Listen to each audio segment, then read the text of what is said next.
Hello students, welcome in Standard 9 Mathematics Chapter 5 Introduction to Euclid's Geometry. This is lecture number 10 and we were doing exercise 5.1 and this is the continued lecture in that. In the last lecture we have seen the question number 2 and its answer. Now we have question number 3 in exercise 5.1 is consider two postulates given below. Two postulates are given here.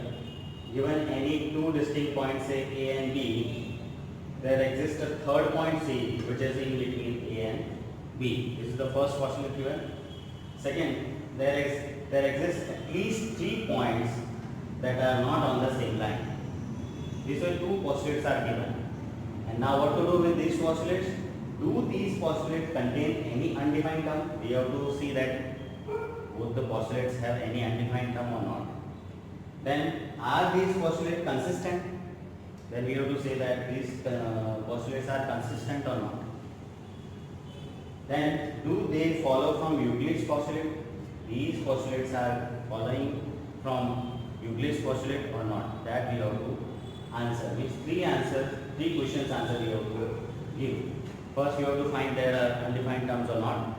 Then we have to say that these postulates are consistent or not. And third, you have to say that these are following the Euclid's postulate or not. So in solution, there are several undefined terms.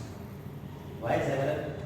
Because here, given two distinct points A and B given, C point is given, but it is not given in which is on the same line or not. So like 2 points may be anywhere, but the third point may be here, maybe not on the plane, anywhere else it may be. So there are several points which are not given here and undefined here to show this possibility or not, right? Then, and it is also true that if you take anywhere 3 points, 2 points A and B, so there will be, you will find a point C which will be between A. Suppose A and B I am taking this way. So between this C also we can get, anywhere I can get the C point, but it will not be between C. So the situation is not directly given, but we can take the midpoint. That also you can understand. In between the two, 1 point you can take. So several undefined terms. Here also there exist at least 3 points. Again you can take any 3 points anywhere on the same planes or not on the same planes. So plane word is not given, so we cannot define it so much. So there are undefined terms, several undefined terms. Now next question is, are these postulates consistent? So yes, they are consistent because they deal with two different situations. This is the different situation, this is the different situation. And the postulates do not contradict any other postulate. When we say the postulates are consistent, the definition in previous lectures in introduction we have seen. When the postulate is called consistent, if the postulate is never contradicting the previously proved postulate or previous postulates, then it is called consistent. So these two postulates are which are not never contradicting to any other postulate. So we can say that they are consistent. Now, are they are following to Euclid's postulate or not? So we have seen 5 postulates of Euclid's. So from these 5, these are not, any of 2 is not following any postulate. So what we say, they do not follow from Euclid's postulate, but they follow from Euclid's axiom 5.1.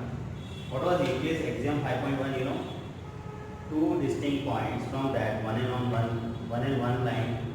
only one line can pass through. So 2 distinct points are here.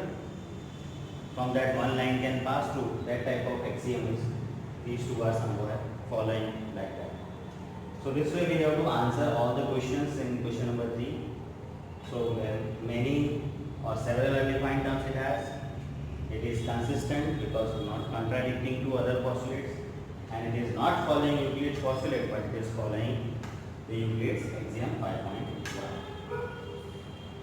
Now question number 4 we have, if a point C lies between the 2 points A and B such that AC equal to BC also, then prove that AC equals to half AB.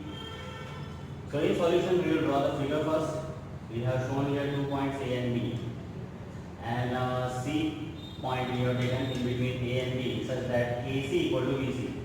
AC equal to BC. By this sign we have shown they are equal.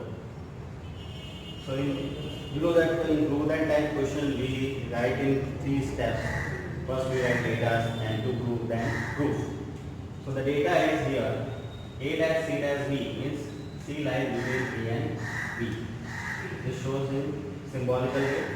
C is between A and B. Now AC equal to BC is also given. So it is in data. To prove what you have to do here, AC equal to half AB. So we will take proof and we will start the proof with this AC equal to BC. It is given.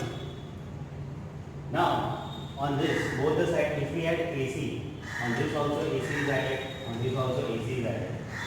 So we have added equal on both the equal sides. So it will be equal. One of the axiom we have in Euclid, equals are added to equals and the whole part will be. If both the sides AC we are adding and these two are equal and both the sides AC is added, so this will be equal. Now AC plus AC, it will 2AC, and here BC plus AC, in the figure you can say BC plus AC coincides AB. So in place of BC plus AC you can write AB, and AC plus AC is 2AC easily you can say. For this we have to give reason that BC plus AC here in the figure you can say coincides AB. They are making AB. So in place of BC plus AC we have written AB. Now mathematical operation is simply divide by 2 on the both the sides. 2 cancel AC, and here divide by 2 means half AB is AB. So AC equal to half AB you have. Hence the proof that we wanted to prove. So very easy it is, students. Question number 5 next we have.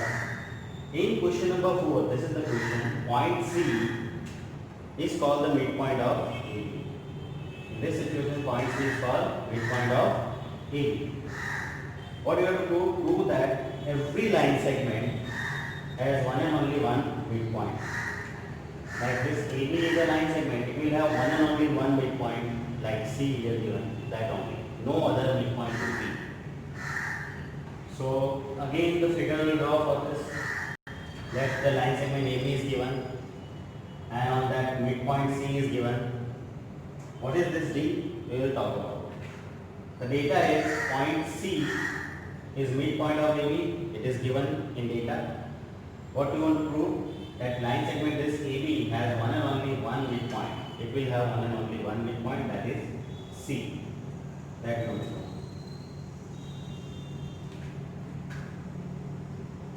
Okay. Proof we will start. Here point C is midpoint of AB, it is given. Point C is midpoint of AB. If point C is midpoint of AB, that means AC equals to BC. We can write AC equals to BC. Say this as result 1. Now this D I have taken. Because we want to prove that the AB has one and only one midpoint, I am taking one more midpoint D, say D. So let point D is also a midpoint of AB. Contradiction we are doing.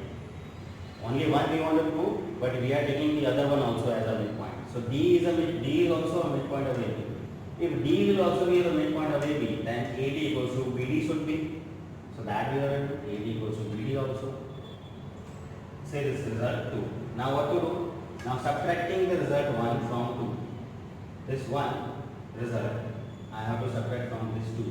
So this will be AD minus AC on left and on right BD minus BC. As AD minus AC, you see in the figure, AD this much of length minus AC this much of length. From AD if you subtract AC you will receive CD or DC. So that is DC here. On the right, BD minus BC. BD minus BC. BD is small, BC is bigger. So from small, bigger cannot be subtracted. That's why the next equals to, with taking minus sign, can we write BC minus BD? This BD minus BC can be written as BC minus BD taking the minus outside. Now in the bracket BC minus BD, you see in a figure, BC minus BD is again CD or DC. So that is greater than DC with this minus sign. So here we have B, after subtracting we have DC, and here after subtracting we have minus DC. If we take this minus DC that side, plus DC and plus DC, it will be 2 DC, and here it will be 0. Now dividing by 2 on both the sides, dividing by 2 here DC, and here dividing by 2, 0 will be 0 only. So this DC equal to 0, what that means, that D and C points are equal points only. You cannot take D point as a different from C. So D and C are not different, they are the same points. This similar way you can take third point, fourth point, 5 points, any point if you will take as a midpoint, you will find that point is the same as the previously first given point. So what that means? That means that the midpoint, whichever is like C here given, that is only the midpoint of the given line segment. The name may be different, like D, C, E, F, any you take, that all are equal to C. So what is the conclusion? Hence line segment has line segment AB has one and only one midpoint, and that is the point C only. Only the names are changed, but the position wise they will be here only. Okay, this way we have done all question 5. 6 and 7 questions are remaining, that we will see in the next lecture. Thank you.